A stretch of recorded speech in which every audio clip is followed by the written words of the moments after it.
Assalamualaikum. My name is Hanna and today we discuss about ENG 101. ENG का 101 lesson number 23. We will be discuss about writing effective sentence, unity and coherence and emphasis. मतलब एक effective sentence जो है unity, coherence and emphasis से होता है, ठीक है. And 3 type of effective sentence है unity, coherence and emphasis. तो सबसे पहले डिस्कस करते हैं ये शॉर्ट क्वेश्चन के लिए वेरी इम्पोर्टेंट है, ठीक है. Unity means we mean that every part of a sentence must contribute to one main unifying thought.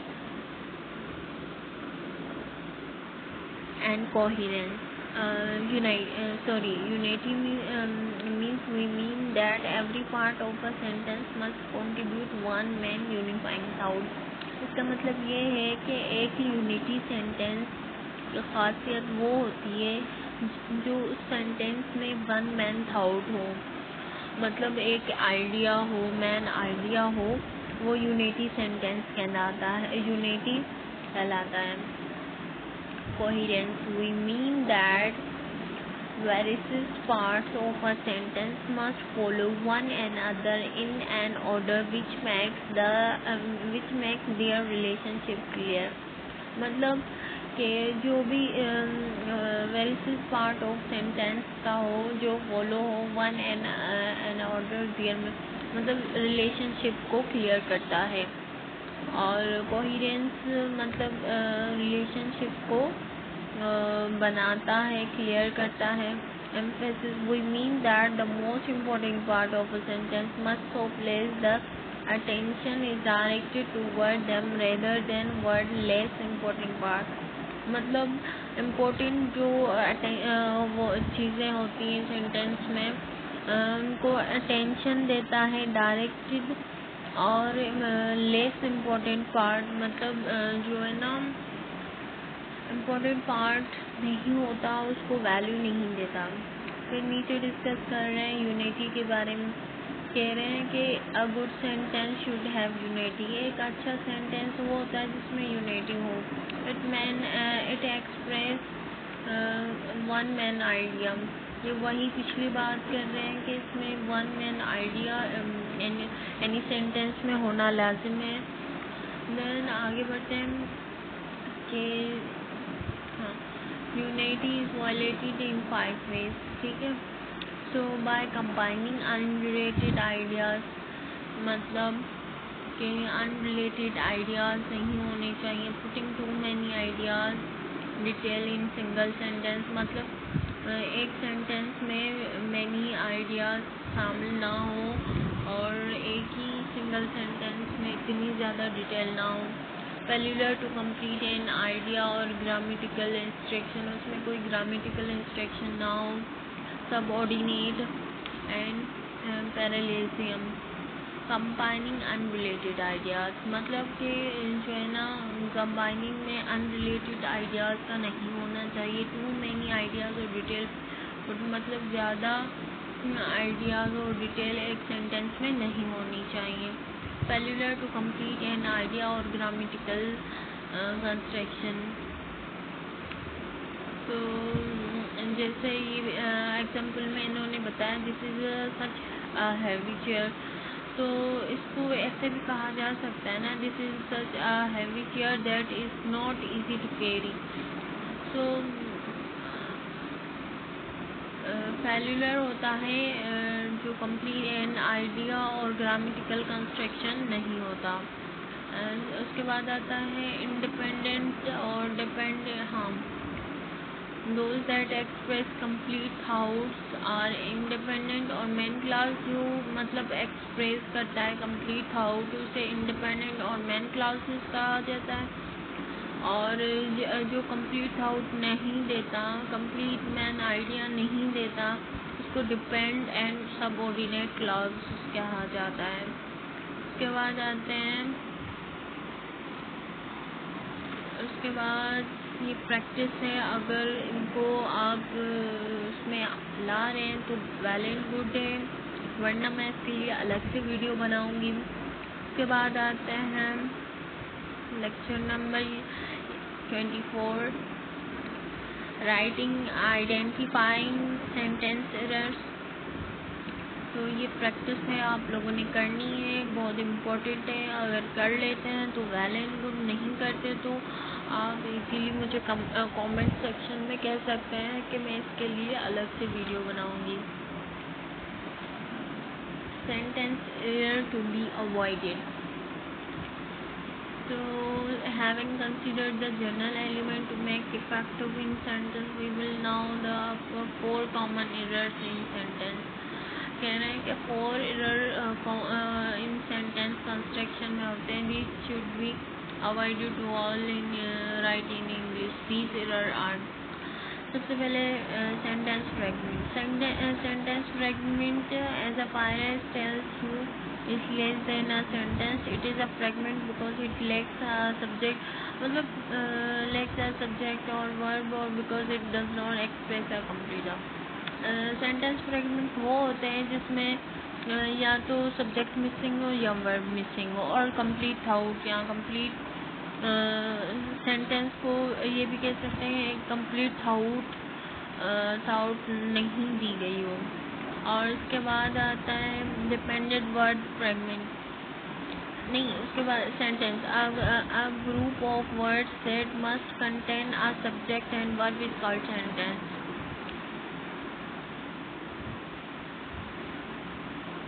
के बाद आता है डिपेंड वर्ड फ्रेगमेंट। तो some fragment contain a subject and a verb but they do not express a complete out. मतलब dependent word fragment वो होते हैं जो कंटेन करें सब्जेक्ट एंड वर्ब को, लेकिन एक्सप्रेस ना करें कंप्लीट आउट को ना। जैसे सेंस अमी वॉज ट्राइड, मतलब ये इनकम्प्लीट आउट है ना। व्हेन द पोस्टमैन अराइव्ड, अगर हम फॉर एग्जांपल हम कहेंगे when the postman arrived we handed him the letters, तो ये एक कंप्लीट आउट हो गया। अगर हम कह रहे हैं व्हेन द पोस्टमैन अराइव्ड, तो ये इनकम्प्लीट आउट है, missing the subject fragment.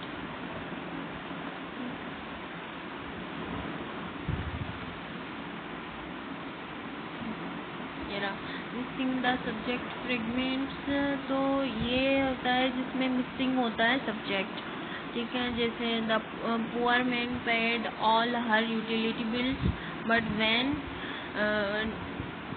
Had little money left over for food. तो इसमें देखें सब्जेक्ट मिसिंग है। सब्जेक्ट मिसिंग ऐसे है कि जो है ना हैड से पहले शी आएगा,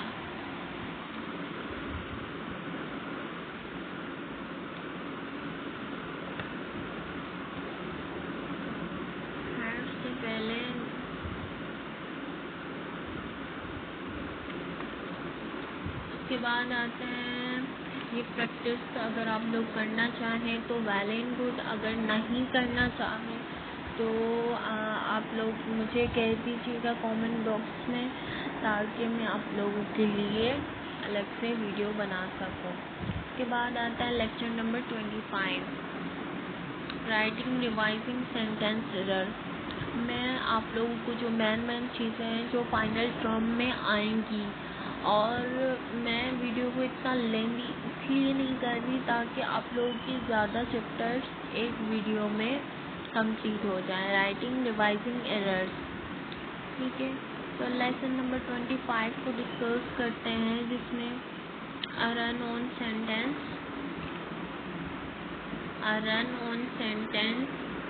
is a sentence that is made up of two complete thoughts that have no clear break between them.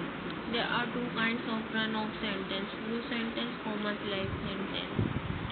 तो एक रन सेंटेंस वो सेंटेंस होता है जिसमें टू कंप्लीट थाउट तो होती हैं, लेकिन उनकी स्टेटमेंट क्लियर नहीं होती, मतलब टूटी फूटी होती हैं।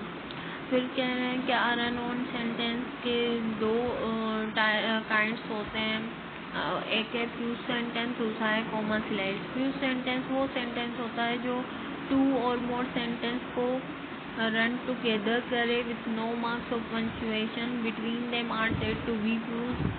The two sentences or two complete thoughts are simply stuck together into one sentence. So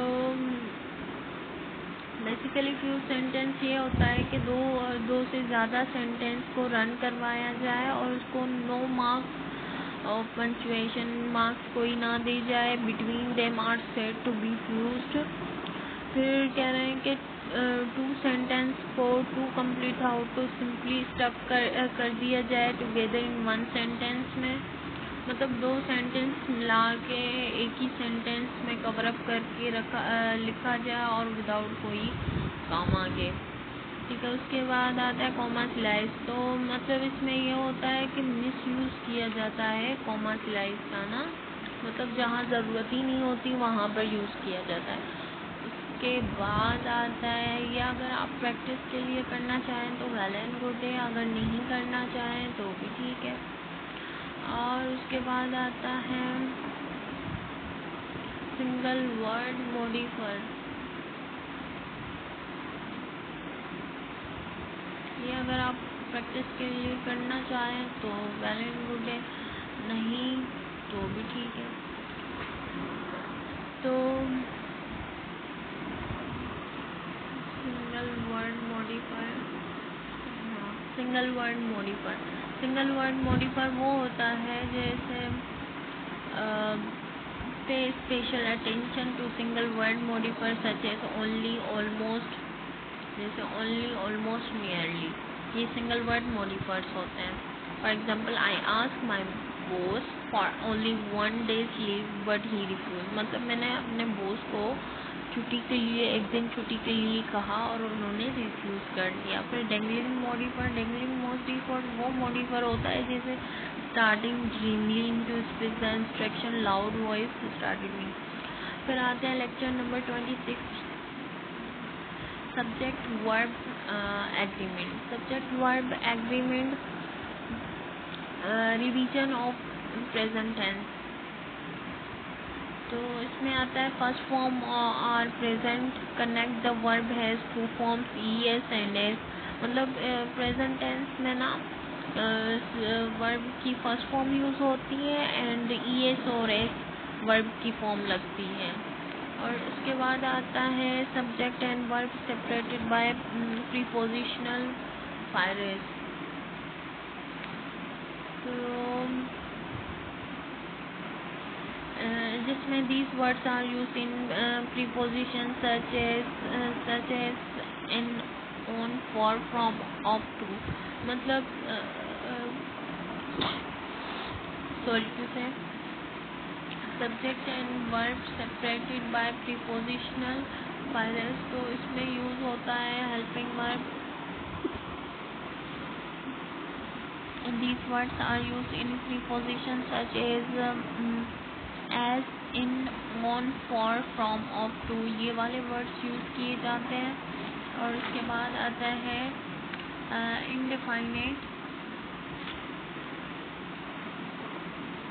indefinite pronoun subject। तो इसमें third situation that can pose problems in subject verb agreement is when there is an indefinite pronoun subject। Identify pronoun are pronoun that do not refer to a specific person or thing।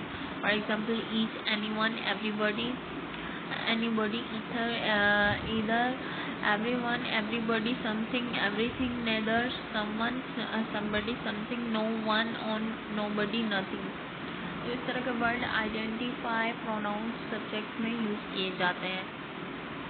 उसके बाद आता है the pronoun are always singular. तो ये pronoun हमेशा singular होता है और they always take a singular verb. ये सिंगुलर वर्ब ही टेक करता है, लेता है। जैसे फॉर एग्जांपल समबडी जो है, ये समबडी है। अच्छा, समबडी क्या है? सिंगुलर सब्जेक्ट है। वाज क्या है? सिंगुलर वर्ब है। सो ओपनिंग माय,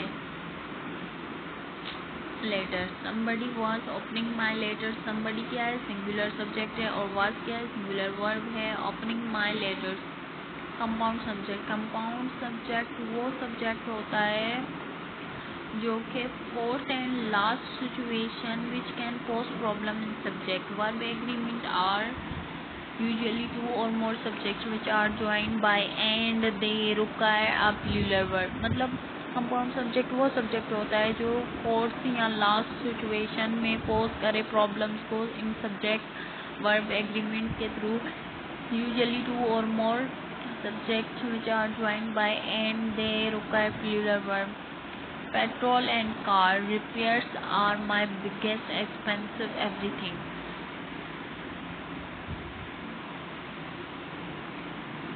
तो इसका मतलब ये हुआ ना कि